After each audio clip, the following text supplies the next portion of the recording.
are back, and joining us this morning, we have our friends at the Statistical Institute of Belize, and in studio with us, we have Ms. Diana Castillo-Trejo, who is the Acting Director General at SIB, and via Zoom, we have Ms. Miriam Willoughby, who is the Acting Deputy Director General at SIB. Good morning, ladies. How are you? Hi, good morning. Hi, good morning. Good morning. Okay, so I really want to start off by having this discussion with what is a population census and why is it important that any institution takes a hold of having this population census? Okay, well, the Population and Housing Census is basically the biggest data collection exercise that any country can do. It is where we not only count everyone in the population, but we visit every single household in the country and we collect information on the household, on characteristics of the house, the dwelling, on the persons who live there, and we put together a whole lot of information on a wide variety of topics: health, crime, economic activity, age structure, education. And basically that information is what informs the government for the next 10 years in terms of creating its policies, planning things like where to build schools and hospitals and so on. So that information is very vital, and it is for the development of the country for an entire decade. Right. So let's kind of set the stage here. You of course, you briefly went over various aspects of the census and the data it collects. Let's start with perhaps the first and most common idea of what a census does, which is to count the population. It's counting the amount of people that is in Belize. When's the last time we counted how many persons we have in Belize? The last time we did a census count was in 2010. 2010. So normally, we are. Normally, it's an exercise that's done every 10 years. But because of the pandemic, we had to postpone for 2 years. So Okay. it's 12 years since we did the last one. How do we then, or how have we been going about estimating how many persons are in Belize? It could be 500,000 at this point. It could be 1 million persons in Belize. I think that's unlikely. Yeah, that's a stretch. But I'm saying, what do we use to estimate? Yeah, so in between censuses, we do estimates every year. Mrs. Willoughby can shed some light on that, but according to our estimates right now, we are somewhere around 410, 420,000 persons. Wow. But Mrs. Willoughby maybe could speak to that. Between censuses, we do an estimate. So based on the last census, we saw that our population grew around 2.6% per year. And so we use that figure to extrapolate every year. So right now, actually, we estimate to be way over 400,000 by the time we finish our census, hopefully by the end of July of this year. So we should be somewhere around 440,000 is what we're estimating. How do you calculate that? How do you do that estimate? Every year we estimate that the population, we do a growth rate, we project a growth rate based on previous censuses, and then we extrapolate that throughout the course of the year. So every year we're increasing by about 2.6%. So I always have this this idea that Belize is just like 6 countries pretending to be one, and I say that because we're so diverse in ethnic groups and different cultural backgrounds, and so I guess my question is, how do you maneuver certain cultural challenges and differences when you have to go around doing the count every time? Well, first of all, what we try to do is we try to recruit persons to do data collection who live in the communities that they'll be collecting data from. So these are persons who are familiar with the community, persons are familiar with them. They would know any of these cultural nuances that need to be aware of. But also from our experience working in different communities, we do know, there are certain cultural differences, certain cultural practices that must be respected. And so we try to work along with these communities. The idea is that we need to get this information, and we need the communities to cooperate with us. And so, whatever it is that we have to do, however it is that we have to work with them. I always have this well, I've observed it, that people see statistics to come and they close the door. They don't want talks. Yes. So why is that an attitude that people tend to have towards the sense? I'm just saying, right? You close your door because you don't want to know how much people live in your house. So why is that such a challenge? People are just naturally wary. I think people are just naturally wary of anyone coming to ask for information, even more so if they think it's a government agency. But we do household surveys every year, and we get very good cooperation from the households that we survey. So we have good interviewers. Again, it's people that they're familiar with from their community. So you'd be surprised. Although there is some hesitancy, we get very good cooperation for the most part from households. And something that we have to emphasize is that the information that we're collecting is not going to be shared with any other agency. No government agency, nothing will be published that can identify an individual person or their household. Everything is strictly confidential. That's just kept within the SIB for doing statistics. So we talked about counting heads in homes. That's one aspect. Another aspect is collecting financial data or data on financial standing. Speak to us about what are some of the questions asked in that respect to kind of gauge what's the financial standing of a home, and then what that data is used to determine. Okay, we collect a couple things. We do collect data on household income, on the income of individuals who are employed in the household. We also collect data on things that would speak to the living standard of the household, such as the types of assets that they own, and the type of access to certain basic services that they have. So it's not just income, but we try to put together a whole picture of how that household is living in terms of their living standard, and income is just a part of it. And that you use to determine unemployment, poverty rate, etc. Well, the income, income is just going to be used basically to give a measure, of what is the average income of our households. But things like the ownership of assets and access to services, those we will use to formulate some poverty estimates. Mrs. Willoughby could speak to that a little bit more, but for the first time out of this census in 2022, we will be able to use that data to produce some poverty estimates. Yeah, Ms. Willoughby? Ms. Willoughby? For the income section, we also ask about income from employment. And that way we could get a gauge for like what the average salary would be for a particular occupation. So we ask you, there's a section about economic activity, what type of occupation do you do, where do you work, and that way when we get to the questions on income, we will ask you how much do you make from that particular, whether it's weekly or monthly, and then we can say, okay, average income for this occupation is X amount of dollars.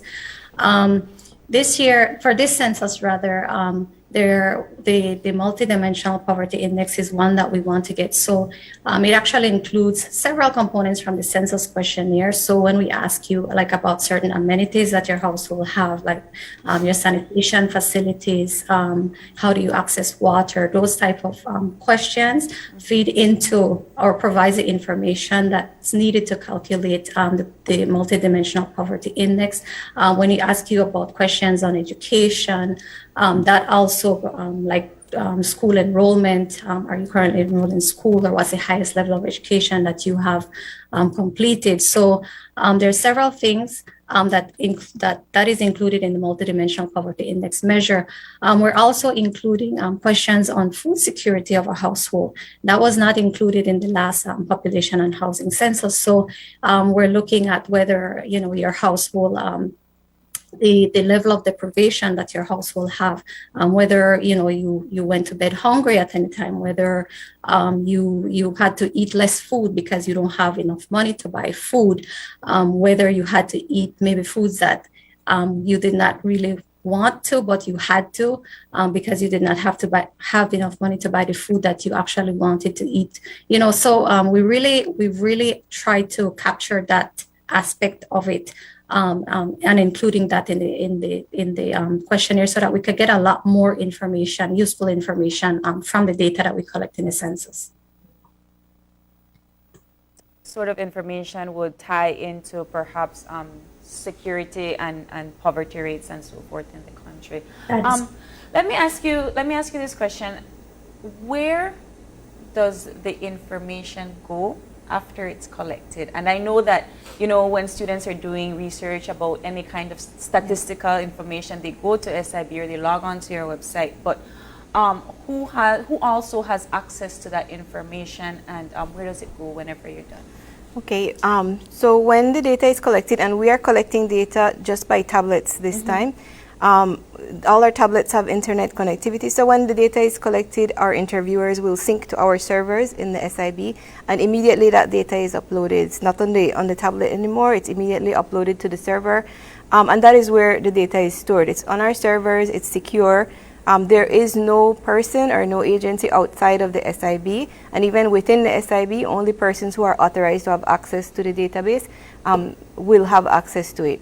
By the time data is published, we have already cleaned that data, we have already aggregated it, so we're looking at summations, sums, totals, averages, percentages, and that's the kind of information that we will publish on our website. There is nothing identifiable that will be published. What are the, well, I have two questions, but I'll just ask this one. Well, first let me ask, is it the intent of the exercise to capture every single household, or just a percentage of the population? That's part one. And two, when it comes to remote communities, what are the challenges there, and how do we overcome those challenges? Okay, I'll take the first question, and I'll ask Mrs. Willoughby to take the second. But yes, the intention is to visit every single household. Every single household. So we have planned and budgeted to visit over 100,000 households. That's how many households we estimate are in the country. Every single household. We don't have to interview every single individual. As long as there is an adult in the house who is knowledgeable about the other household members, that person can be interviewed on behalf of everyone. Some people, we've heard people say, well, I wasn't interviewed the last time, but that is very likely the reason.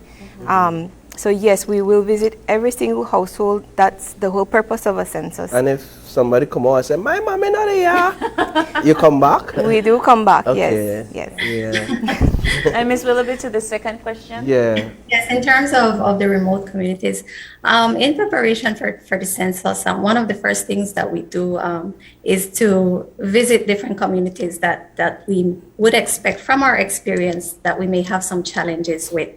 So we did that during the month of November. We went to different communities across the country, and public awareness is a huge part of the success of a census. So, we took the time, explain the purpose of the census, when the census will start, the importance of their participation. We also observed that in some communities, because of religious purposes, they may not allow us to use the tablets because it's an electronic device. So we have to make preparations for those, like areas to use paper questionnaires instead, and then we enter that afterwards. There are communities where we may need to use horses, where we may need to use canoes or boats. So we know that ahead of time. So we look at each area. We divide the country into what we call enumeration districts. So we have 961 of those areas spread across the country. We look at each one of them and we say, okay, for this area, we need a four-wheel vehicle. For this area, we need a boat. For this one, we need horses. So we literally go across the details of that so that we are able to reach every single building, every single household in this country. You imagine, April, the logistics. I mean, I picture it as this team of workers just being sent out across the country and say, go and collect this data, even if you have to ride on a horseback. I've been riding from across the mountains since last night to get here. I feel like you need to go with them and do a story. I probably do, especially if they're in canoes and a horseback. But let's talk a bit about recruitment. Yes. And what that has been like, and what's the size of the team at this point? Okay, at this time we have around about 600 or 500 plus interviewers that are going out into the field starting tomorrow. Today is our final day of getting everyone ready to go out tomorrow. Tomorrow they'll actually be visiting the households. We need more people than that. Recruitment has been a challenge. It started with, issues related to the pandemic. We had a couple months of face-to-face recruitment and interviews early in the year, but unfortunately there was a wave of the pandemic at that same time, and so we had a lot of persons who couldn't come to their interviews, and we remain short-staffed. Our HR team, they are working just about every day and late in the evenings to recruit more people, and we are going to be having another round of training later on this month because we were short of staff. However, we are hoping that we will be able to fill those gaps and get the remaining numbers. It's been a challenge because, as you said, it's hard work, and there's some intense training that has to take place before, and we expect some amount of dropouts when people get in the field and they realize it's very hard work. I want to follow up on Paul's question with how do you profile for recruitment, and when it comes to certain rural areas where the language barrier might be a problem, how do you get people to be a part of the team in certain areas? Ms. Miriam? Sure. So for areas like where we know the language, they speak more than just English. So we would actually hire people who may be bilingual, English, Spanish, or if they speak Mayan. So during the recruitment process, when these persons are being interviewed, we already know that to work in this area, we need at least maybe 2 persons that speak this particular language. For some of the Mennonite community, we also include them where we train them. We have to do special training for them because when we go to these households, they may better understand using their own language versus English. Sometimes they don't want to work as enumerators, but they work as translators. So, those are things that you have to do in advance so that when data collection starts, you can have a smooth flow of it.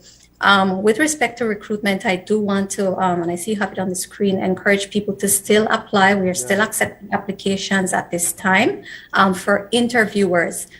They can contact our Human Resource Department, 822-2207, extension 211 or 634-1349. That's the direct line to them.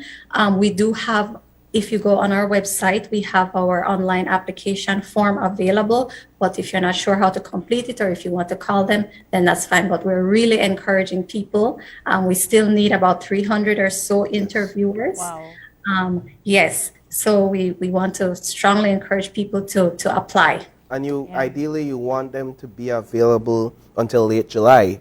That's Correct. when the census wraps up. So this would be a good opportunity for students that are just finishing high school or college students that are not taking courses and can go to do something over the summer break, and it's good for your references, right? That's if they qualify. Ms. Diana? Yes. Right. The qualification for an interviewer is a minimum of a high school diploma. We are asking for persons who have been vaccinated as well as a safety precaution. But other than that, it is a great opportunity for students, especially since we are offering this late round of training later this month. Students should be out on vacation, and it is an opportunity for them to earn some extra money. What's the average hourly rate, if I can ask that question? We don't pay an hourly rate. We pay per household, and it's just the nature of the work. Because of the nature of the work, that is how we pay. But Mrs. Willoughby could probably give maybe more or less what it works out to for an interviewer who basically fills their quota for the week. What we expect an average interviewer to complete for the week. Okay. Okay. Right. So on average, well, we pay by output, right? We don't pay Okay. hour or a fixed rate for interviewers. For our supervisors, yes, but for interviewers, however hard you work is how much you're going to get paid. On average, we see that persons could make from anywhere from about $250 per week and higher. We've done this several times, tested it, and that's about the average rate. But if the harder you work, the more money you make is what we say. So you really have to push there. On average, we expect you to at least do about 5 interviews per day. It's a 6-day work week, Monday through Saturdays. And then the team is allowed to, not necessarily Monday through Saturdays, it's a 6-day work week. We give the team 1 day off for the week. We prefer if they work on the weekends because, that's when we find a lot of people home. So normally they would take their day off maybe Monday or Wednesday or stuff like that. But we do want them to be available to work on weekends and sometimes in the evenings as needed. Yeah.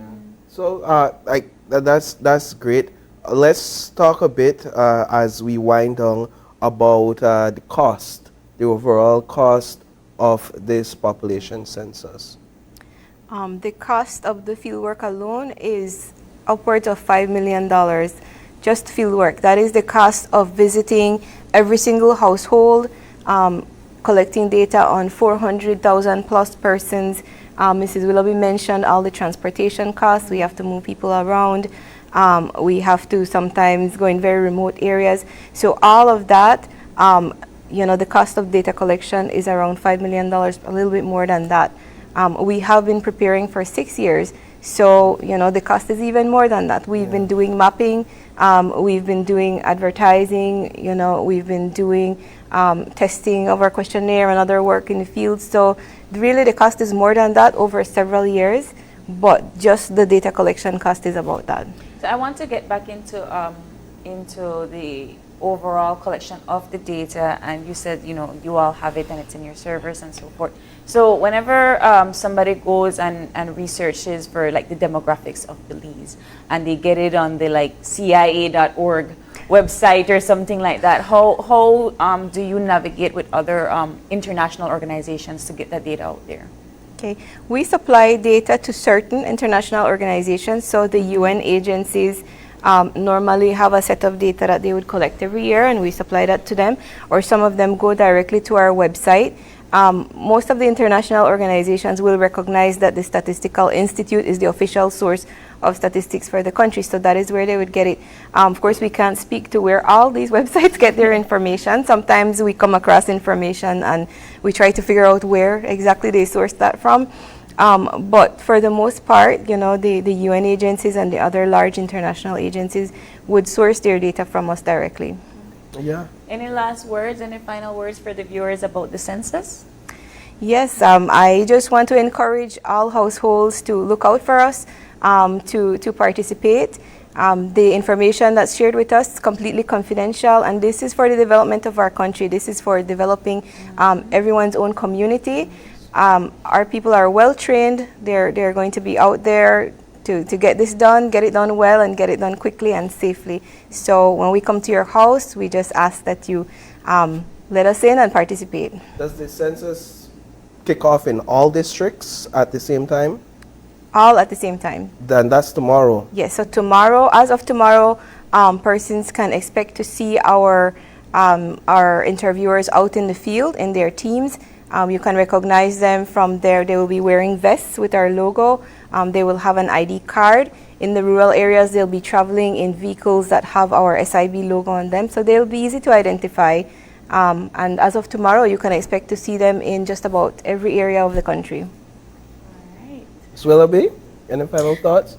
Yes, definitely we want to ask households to please participate with us. If they're ever in doubt of who these persons are, they can ask them to show their ID. They should be wearing it, but if you don't see it, you can always ask them to show their ID. Every single person will have an identification card with them, and they can always call our office at the same number, 822-2207. We can always provide more information if needed. So we really want to encourage households to participate. All right, and of course, you can always be a member of the recruitment team. You just have to apply online. All right, Paul, you want to be part of the census tomorrow? Definitely. Well, whenever they pass Yeah. my household, Yeah. house single, Where you do your census at Belize City or Pomopon? that's a good question. But it's definitely something we want to encourage Belizeans across the nation to participate in. When you see them, to be willing to have participate. confidence in the fact that this information will be utilized as our guest rightfully mentioned for the development of the nation. So we want to thank them for coming on to tell us about this important topic. We'll take another break, and when we come back, we'll have Digi to tell us all about their deals for the National Agriculture and Trade Showgrounds. You don't want to miss that. Stay tuned.